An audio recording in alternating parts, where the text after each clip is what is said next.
Welcome all to Nagesh Karasge Orchid School. आज हम हमारी 5वीं कक्षा का व्याकरण भाग देखने वाले हैं जिसका नाम है क्रिया। तो आज हम क्रिया यानी कि वर्ब यह व्याकरण भाग सीखने वाले हैं। सबसे पहले हम जानेंगे क्रिया इस शब्द का अर्थ, यानी क्रिया मतलब क्या। तो बच्चों, क्रिया यानी कि क्रिया इस शब्द से हमें यह पता चलता है कि वहाँ पे कोई कार्य हो रहा है या हो चुका है। क्रिया यानी कोई काम करना या होना, तो उसे क्रिया कहा जाता है।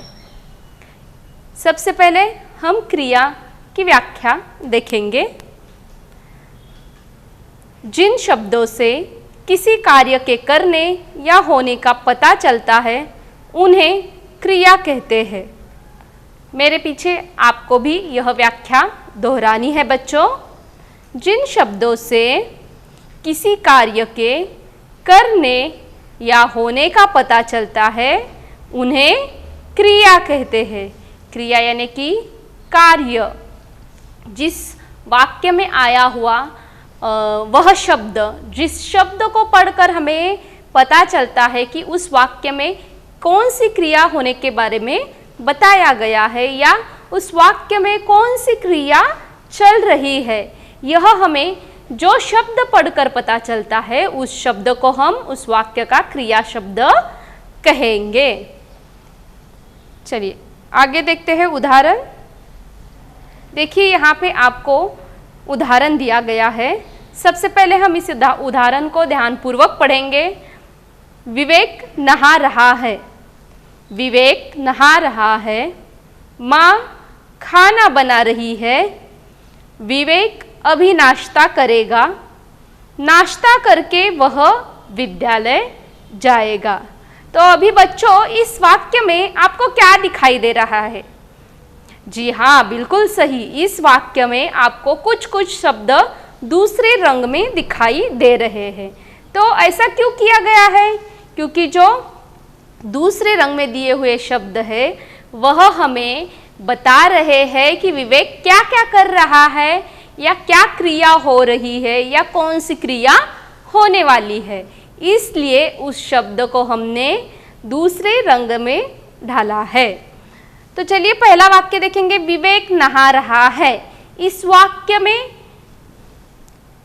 वाक्य में नहा रहा है, यह 3 शब्द जो है वह हमने इन्हें दूसरा रंग दिया है।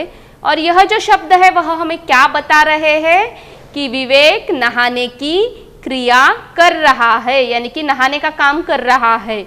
यहाँ पर विवेक नहाने का काम कर रहा है, यह हमें इस शब्द को पढ़ने के बाद पता चलता है। यानी कि यह जो शब्द है वह इस वाक्य की क्रिया है। विवेक क्या है? विवेक यह वाक्य का कर्ता है और यह क्रिया है, यानी कि विवेक के हाथों यह क्रिया हो रही है। उसके बाद हम दूसरा वाक्य देखेंगे। माँ खाना बना रही है। यहाँ पर कर्ता कौन है? माँ। माँ क्या है? कर्ता है। खाना कर्म है और बना रही है यह क्या है? क्रिया है। इस शब्द को पढ़ने के बाद हमें पता चलता है कि माँ यहाँ पर खाना बनाने का कार्य कर रही है, यानी कि माँ के हाथों खाना बनाने की क्रिया हो रही है। इसीलिए इस वाक्य को हम, इस शब्द को हम इस वाक्य का क्रिया शब्द बोलेंगे। तीसरा वाक्य। विवेक अभी नाश्ता करेगा। करेगा यह जो शब्द है वह क्या है? क्रिया है। विवेक नाश्ता करेगा यानी कौन सी क्रिया होने वाली है यह यहाँ पर बताया गया है। नाश्ता करके वह विद्यालय जाएगा। जाएगा यह क्या है? यह क्रिया है। यानी कि यहाँ पर आपको जो जो शब्द है वह अलग रंग में दिख रहे हैं वह उस वाक्य की क्रिया हमें बता रहे हैं। क्रिया यानी कि काम, कार्य, एक्शन, यानी कि वाक्य में जो कार्य हो रहा है या वाक्य में हमें जो बताना चाहते हैं वह कि कौन सा कार्य हो रहा है या कौन सा कार्य होने वाला है, इसके लिए जिस शब्द का प्रयोग वहाँ पर किया जाता है उसे क्रिया कहते हैं। और क्रिया के बिना वाक्य अधूरा होता है। वाक्य में कर्ता, कर्म और क्रियापद, इन तीन शब्दों से वाक्य पूरा होता है या फिर वाक्य बनता है। और क्रिया जो है वह वाक्य का अंतिम शब्द होता है जिसके द्वारा वाक्य पूरा होता है और हमें पता चलता है कि उस वाक्य में क्या बताना चाह रहे हैं वह। तो इस तरह से हमने क्रिया इस शब्द की व्याख्या उदाहरण सहित देखी है। फिर से एक बार हम क्या करेंगे, क्रिया की व्याख्या पढ़ेंगे और आप सबको भी मेरे पीछे दोहराना है। जिन शब्दों से किसी कार्य के करने या होने का पता चलता है उन्हें क्रिया कहते हैं। यानी कि जो शब्द हमें वाक्य में होने वाली क्रिया बतलाता है उसे क्रिया शब्द कहते हैं। इसके लिए हमने कौन सा उदाहरण देखा है, विवेक नहा रहा है, माँ खाना बना रही है, विवेक अभी नाश्ता करेगा, नाश्ता करके वह विद्यालय जाएगा। तो यहाँ पे हमें क्रिया किसे कहते हैं यह समझ में आ चुका है। अभी हम इसके आगे बढ़ेंगे। अभी हम देखेंगे कि क्रिया शब्द किस प्रकार से तैयार होते हैं। क्रिया के मूल रूप को धातु कहते हैं। यानी कि क्रिया शब्द जो है उसका जो मूल रूप होता है उन्हें धातु कहा जाता है। इसके बाद इन धातु में दूसरे शब्द जोड़कर क्रिया तैयार होती है। जैसे कि यहाँ पर हमें उदाहरण दिए गए हैं उसे हमें ध्यान पूर्वक पढ़ना है। जैसे कि खेल, पढ़, दौड़, गा, दे, ले, हंस तथा रो आदि। तो यहाँ पर हम देखेंगे कि क्रिया कैसे बनती है। देखिए खेल, यह जो है वह मूल धातु शब्द है, तो इसे हमने क्रिया बनाने के लिए इसमें हमने क्या जोड़ा है, ना यह शब्द जोड़ा है, ना यह वर्ण जोड़ा है। तो खेल, इसमें हम ना जोड़ेंगे तो क्या होगा, खेलना। उसके बाद गा, इसमें हम ना जोड़ेंगे तो क्या होगा, गाना। उसके बाद दे, इसमें हम ना जोड़ेंगे तो क्या क्रिया तैयार होगी, देना, यह क्रिया तैयार होगी। ले, इसमें हम ना जोड़ेंगे तो क्या क्रिया तैयार होगी, लेना। हंस तथा ना, हंसना। तो इस प्रकार से अभी हमने यहाँ पे खेलना, गाना, देना, लेना, हंसना, यह क्रिया शब्द तैयार किए हैं। तो इस प्रकार से जो शब्द का मूल रूप होता है उसमें क्रिया बनाने के लिए हमें इस प्रकार के वर्ण जोड़ने होते हैं। उसके बाद क्रिया शब्द तैयार होते हैं। तो क्रिया का जो मूल रूप होता है बच्चों, उसे क्या कहते हैं, बिल्कुल सही, क्रिया के मूल रूप को धातु कहते हैं। और इसी प्रकार से इन धातुओं में यानी कि इन मूल रूप में हम इस प्रकार के वर्ण जोड़कर क्रिया बनाते हैं। अभी हम इसके आगे का भाग देखेंगे कि अब तक हमने क्रिया किसे कहते हैं और क्रिया का मूल रूप यानी कि धातु किसे कहते हैं या फिर क्रिया शब्द किस प्रकार बनाते हैं, यह हमने देखा है। अभी हम इसके आगे बढ़ेंगे, यानी कि अभी हम देखेंगे कि क्रिया के भेद किस प्रकार से बनते हैं, यह हमें यहाँ पर देखना है। साधारणतः क्रिया के दो प्रकार होते हैं। पहला है अकर्मक क्रिया और दूसरा है सकर्मक क्रिया। लेकिन यह जो क्रिया के भेद होते हैं वह कर्म के आधार पर निश्चित किए जाते हैं, यानी कि वाक्य में कर्म है या नहीं इसके ऊपर वहाँ पर क्रिया के भेद निश्चित होते हैं। यदि यहाँ पर हम इन क्रिया के जो भेद है इन्हें सविस्तर से आगे देखने वाले हैं। पहले हम देखेंगे कि कर्म के आधार पर क्रिया के कितने भेद होते हैं। कर्म के आधार पर क्रिया के 2 भेद होते हैं। वह कौन कौन से है बच्चों? पहला है अकर्मक क्रिया, दूसरा है सकर्मक क्रिया। अभी हम इसमें से सबसे पहला जो है अकर्मक क्रिया किसे कहते हैं यह देखेंगे। पहले हम अकर्मक क्रिया की व्याख्या पढ़ेंगे, फिर यह समझेंगे कि किसे कहते हैं। जिस वाक्य की क्रिया को कर्म की आवश्यकता नहीं होती तथा जिस वाक्य की क्रिया का कोई कर्म नहीं होता उसे अकर्मक क्रिया कहते हैं। फिर से एक बार मैं व्याख्या पढ़ूंगी, आपको मेरे पीछे इस व्याख्या को दोहराना है। जिस वाक्य की क्रिया को कर्म की आवश्यकता नहीं होती, जिस वाक्य की क्रिया को कर्म की आवश्यकता नहीं होती तथा जिस वाक्य की क्रिया का कोई कर्म नहीं होता उसे अकर्मक क्रिया कहते हैं। जैसे कि दादाजी टहलते हैं। यदि हम इस वाक्य को प्रश्न पूछेंगे, दादाजी क्या टहलते हैं, तो हमें कोई उत्तर नहीं मिलेगा, क्योंकि इस वाक्य में कर्म है ही नहीं। दादाजी यह क्या है? कर्ता है। टहलते हैं यह क्या है? यह क्रिया है, यानी कि इस वाक्य में सिर्फ कर्ता और क्रिया है और जिससे वाक्य बनाया गया है। और यहाँ पर कर्म न होने की वजह से वाक्य का अर्थ समझ में नहीं आता, ऐसा नहीं होता, या फिर वाक्य का अर्थ बदलता है, इस प्रकार की कोई भी क्रिया यहाँ पर नहीं होती है।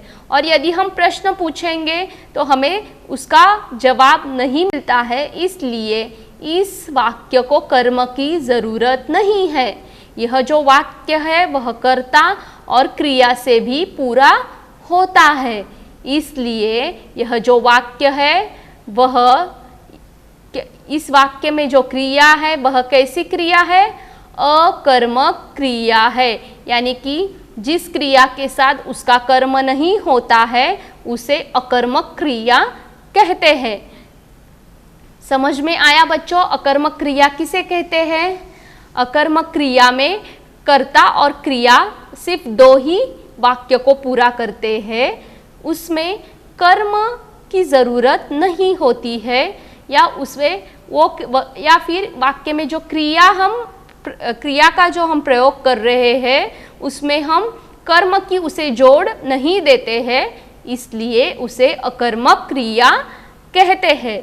जिस प्रकार से दादाजी टहलते हैं, दादाजी क्या है? कर्ता है। टहलते हैं यह शब्द क्रिया है, यानी कि इन 2 शब्दों कर्ता और क्रिया से ही वाक्य पूर्ण होता है और उसका अर्थ हमें समझता है, यानी कि कर्म की ज़रूरत क्रिया को नहीं है, इसलिए यह जो वाक्य है वह अकर्मक क्रिया का उदाहरण कहलाता है। अभी हम इसके बाद देखेंगे हमारा जो दूसरा भेद है, यानी कि क्रिया के जो हमने 2 भेद देखे हैं। पहला अकर्मक क्रिया जो अभी हमने पढ़ा, अभी इसके आगे हम देखेंगे कि क्रिया का अगला जो दूसरा भेद है वह है सकर्मक क्रिया। सकर्मक क्रिया यानी कि कर्म के साथ, क्रिया के साथ उसका कर्म होता है, उसे सकर्मक क्रिया कहते हैं। सकर्मक क्रिया यह पढ़ते ही हमें पता चलता है कि क्रिया के साथ उसका कर्म होता है। जिस वाक्य की क्रिया को कर्म की ज़रूरत होती है, जिस वाक्य की क्रिया को कर्म की जरूरत होती है अथवा जिस वाक्य की क्रिया का कोई कर्म होता है उसे सकर्मक क्रिया कहते हैं। जिस प्रकार से यहाँ पर उदाहरण दिया गया है, दादी जी लड्डू बना रही है। दादी जी क्या है? कर्ता है। बना रही है यह क्या है? क्रिया है। और लड्डू क्या है? कर्म। यानी कि दादी जी बना रही है। दादी जी क्या बना रही है? बिल्कुल सही, दादी जी लड्डू बना रही है। यदि हम वाक्य को प्रश्न पूछेंगे कि क्या यह प्रश्न, जब हम वाक्य को क्या यह प्रश्न पूछेंगे तब यदि हमें जवाब मिलता है तो वह सकर्मक क्रिया कहलाता है। जिस प्रकार से यदि मैंने यहाँ पे अभी आपको प्रश्न पूछा कि दादी जी क्या बना रही है, तो आपने झटपट उत्तर दिया दादी जी लड्डू बना रही है। तो इस प्रकार से यह इसकी जो क्रिया है, क्रिया के साथ इसका कर्म होता है, इसके लिए यह सकर्मक क्रिया कहलाता है। यानी कि जिस क्रिया के साथ उसका कर्म होता है या फिर जिस क्रिया का कोई कर्म होता है या फिर क्रिया को कर्म की ज़रूरत होती है, यह जहाँ पर दिखाई देता है वह सकर्मक क्रिया होती है। फिर से एक बार मेरे पीछे आपको सकर्मक क्रिया की व्याख्या दोहरानी है। जिस वाक्य की क्रिया को कर्म की ज़रूरत होती है अथवा जिस वाक्य की क्रिया का कोई कर्म होता है उसे सकर्मक क्रिया कहते हैं। जैसे कि दादी जी लड्डू बना रही है, तो यहाँ पर दादी जी जो है वह क्या है? करता है। लड्डू जो है वह कर्म है और बना रही है यह क्या है? क्रिया है। यानी कि कर्म के ऊपर यह क्रिया हो रही है, यह क्रिया अवलंबित है, इसलिए यह जो है वह सकर्मक क्रिया कहलाता है। तो बच्चों समझ में आया आपको सकर्मक क्रिया किसे कहते हैं? यानी कि जिस क्रिया के साथ उसका कर्म वाक्य में होता है जुड़ा हुआ, उसे सकर्मक क्रिया कहते हैं। वाक्य में जहाँ पर कर्ता कर्म क्रिया तीनों एक साथ होते हैं उसे सकर्मक क्रिया कहते हैं। यदि जिस वाक्य में कर्ता कर्म क्रिया एक साथ नहीं होते हैं उसे क्या कहते हैं? उसे अकर्मक क्रिया कहते हैं। तो बच्चों अभी हमने इस प्रकार से क्रिया के जो कर्म के आधार पर दो भेद होते हैं वह हमने अभी पढ़े हैं। अभी हम इसके आगे बढ़ेंगे कि आगे हम देखेंगे कि सकर्मक क्रिया जो है इसके दो प्रकार पढ़ते हैं। तो हमें उससे पहले यह चीज़ देखनी है कि अकर्मक और सकर्मक क्रिया की पहचान किस प्रकार से होती है, यह अभी हम देखेंगे। फिर उसके बाद हम सकर्मक क्रिया के भेद जानेंगे। तो चलिए पहले हम सीखेंगे कि अकर्मक और सकर्मक क्रिया की पहचान हम किस प्रकार से कर सकते हैं। यदि किसी वाक्य की क्रिया के साथ क्या, किसे और किसको प्रश्नवाचक शब्द जोड़कर प्रश्न करने पर कोई उत्तर न मिले तो वह क्रिया अकर्मक क्रिया होती है। किंतु यदि उत्तर मिले तो वह सकर्मक क्रिया है। देखिए बच्चों फिर से मैं पढ़ती हूँ, आपको ध्यान से मेरे पीछे दोहराना है। यदि किसी वाक्य की क्रिया के साथ क्या, किसे और किसको, यह क्या है? यह सब प्रश्नवाचक शब्द है। तो यह प्रश्नवाचक शब्द जोड़कर प्रश्न करने पर कोई उत्तर न मिले तो वह क्रिया अकर्मक क्रिया होती है। किंतु यदि उत्तर मिले तो वह सकर्मक क्रिया कहलाती है। यानी कि हमें क्या करना है? हमें जो वाक्य दिया गया है उस वाक्य की जो क्रिया है उस क्रिया के साथ हमें क्या, किसे और किसको यह प्रश्नवाचक शब्द जोड़कर प्रश्न पूछना है। और यदि प्रश्न पूछने के पश्चात हमें वहां पर उत्तर न मिले तो वह क्या कहलाएगा? अकर्मक क्रिया कहलाएगा। क्योंकि जिस वाक्य में कर्म ही नहीं होगा तो हम उस वाक्य को प्रश्न पूछने पर भी हमें जवाब किस प्रकार मिल सकता है? क्योंकि यदि वाक्य में कर्म नहीं होगा तो हम क्रिया को क्या सवाल पूछेंगे, किसके लिए सवाल पूछेंगे? क्योंकि हम अगर सवाल भी पूछते हैं क्रिया को तो हमें उसका जवाब मिलना चाहिए। यदि हमें जवाब मिलता है तो वह क्या होता है? सकर्मक क्रिया होती है। यदि हम क्रिया को सवाल पूछेंगे और हमें जवाब मिलता है, यदि हमें उत्तर मिलता है तो वह सकर्मक क्रिया कहलाती है। और यदि हमें उत्तर नहीं मिलता है तो वह अकर्मक क्रिया कहलाती है। जैसे कि यहाँ पर अभी हम देखेंगे उदाहरण, हवाई जहाज उड़ता है। इस वाक्य में हवाई जहाज क्या है? करता है। उड़ता है यह क्या है? क्रिया है। यानी कि यहाँ पर कहीं पर भी कर्म नहीं है। तो हम यहाँ पर प्रश्न यदि पूछते हैं हवाई जहाज क्या करता है, हवाई जहाज क्या उड़ता है, यह प्रश्न यदि हम पूछते हैं तो हमें जवाब मिलता है? नहीं मिलता है। यदि हम पूछेंगे कि हवाई जहाज क्या उड़ता है तो हमें कोई भी जवाब नहीं मिलता, क्योंकि इस वाक्य में कर्म है ही नहीं। इस वाक्य में सिर्फ कर्ता है और क्रिया है, यानी कि इस वाक्य को कर्म की जरूरत नहीं है। अभी हम इसीलिए यह जो वाक्य है वह कौन सा वाक्य है? यह अकर्मक क्रिया का वाक्य है। अभी हम दूसरा उदाहरण देखेंगे, बच्चा दूध पीता है। तो अभी हम क्या करेंगे? हम क्रिया को प्रश्न पूछेंगे, बच्चा क्या पीता है? तो हमें उत्तर क्या मिलेगा?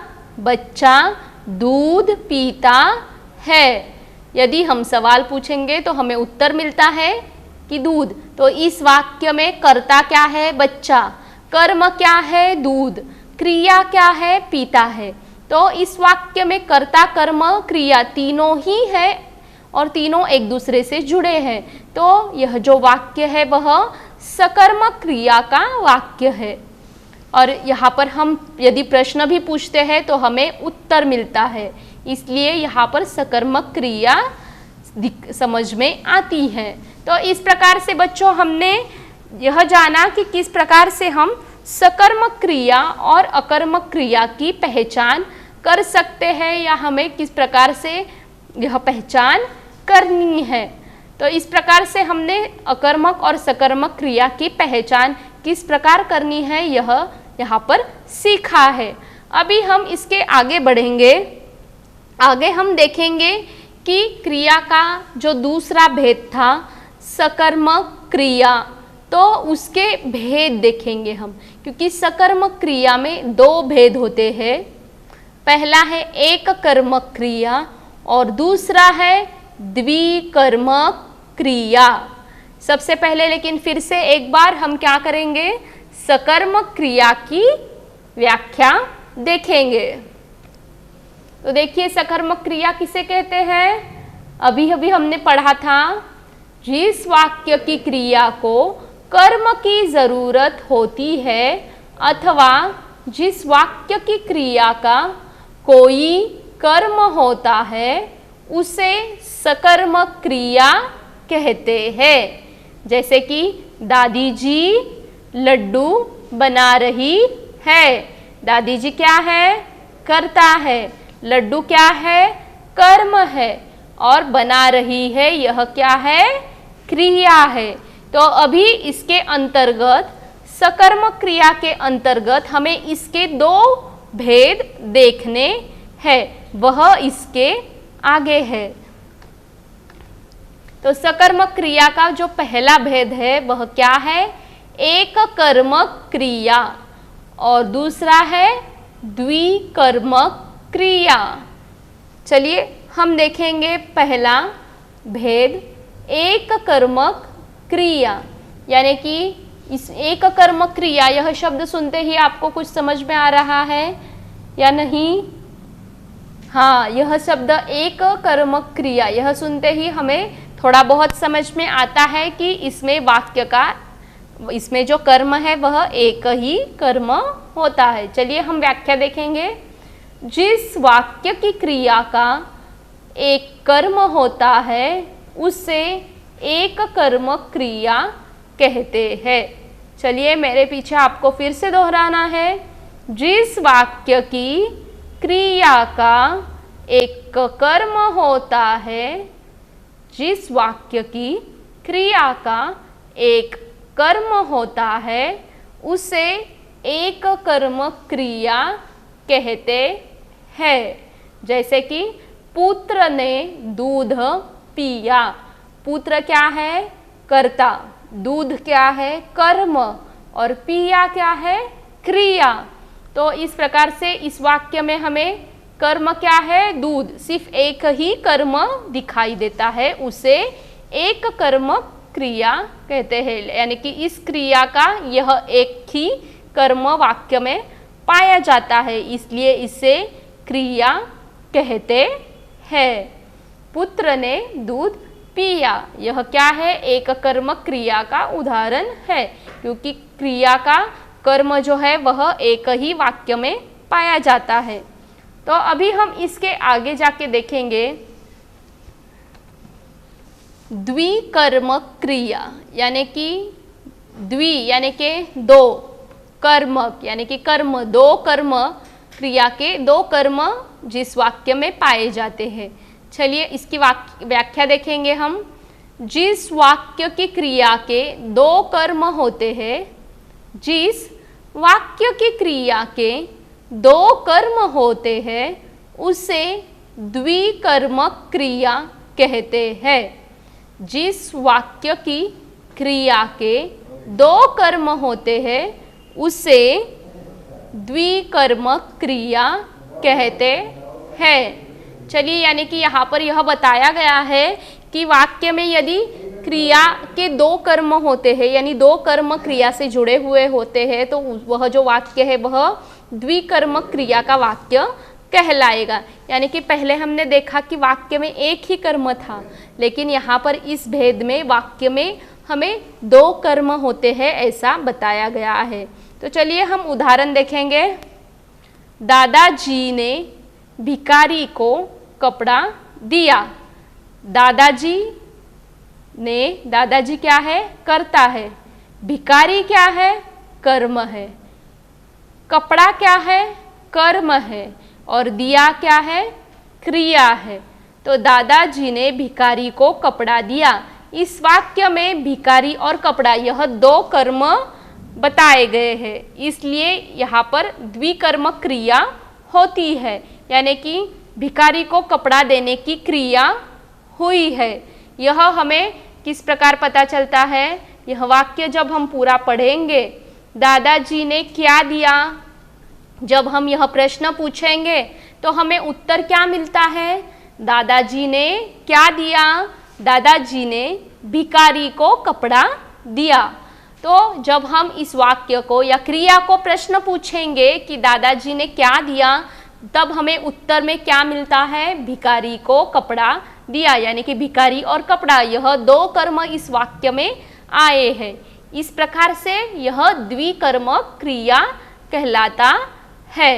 तो देखो बच्चों, इस प्रकार से हमने अभी सकर्मक क्रिया के अंतर्गत, सकर्मक क्रिया के अंतर्गत एक कर्मक क्रिया और द्विकर्मक क्रिया यह पढ़ा। तो बच्चों आज हमने क्या क्या पढ़ा? आज हमने व्याकरण का क्रिया यह भाग पढ़ा, जिसके अंतर्गत हमने क्रिया की व्याख्या देखी, उदाहरण देखे, क्रिया के मूल रूप देखे, यानी कि मूल धातु देखे कि जिससे हम क्रिया शब्द बनाते हैं। उसके बाद हमने कर्म के आधार पर क्रिया के कितने भेद होते हैं, या फिर कर्म के आधार से क्रिया के जो दो भेद होते हैं वह कौन कौन से? अकर्मक क्रिया और सकर्मक क्रिया। यह जो दो भेद है वह हमने पढ़े। लेकिन इसके अलावा सकर्मक क्रिया के अंतर्गत हमने और दो क्रिया के भेद पढ़े, यानी सकर्मक क्रिया के दो भेद जो है एक कर्म क्रिया, यानी सिर्फ एक ही कर्म के साथ होने वाली क्रिया, और द्विकर्म क्रिया यानी क्रिया के साथ दो कर्म पाए जाते हैं। तो इस प्रकार से हमने आज क्रिया यह व्याकरण का भाग सीखा है। तो यहाँ पर ही हमारा यह पाठ समाप्त होता है। धन्यवाद।